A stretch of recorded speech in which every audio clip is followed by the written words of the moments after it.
going to show you how to load up textures into SketchUp to render your project in more realistic ways. What we're going to do, we don't even have to start a drawing for this. All we need to do is go to our paint bucket, and you'll notice that along the top we've got the color wheel, we've got sliders, we've got spectrum. This is a common one I use, which is pencils or crayons, and finally this one, which is called texture.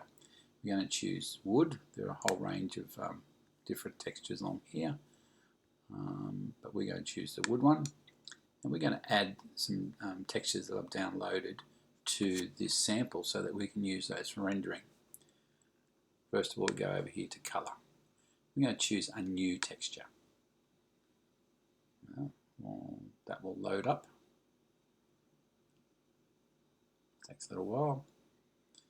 And it's looking for a texture file. What I've done is I've created Google SketchUp texture files where I've added in different types of timbers that I've got.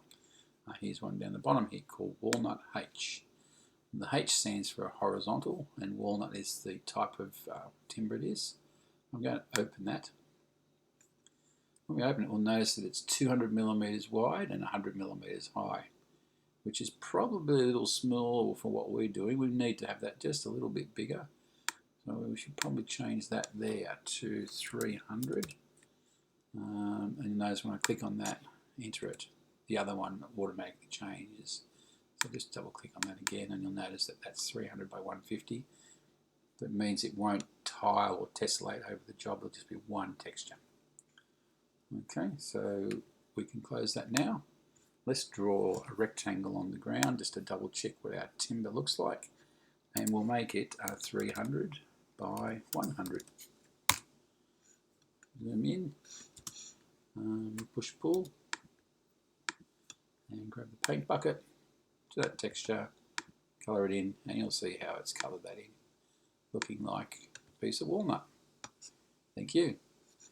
Remember to create a folder to store all your textures in on your computer so that you can download and put them in whenever you need. Once they're in there, they'll stay there until the program's reset or reinstalled.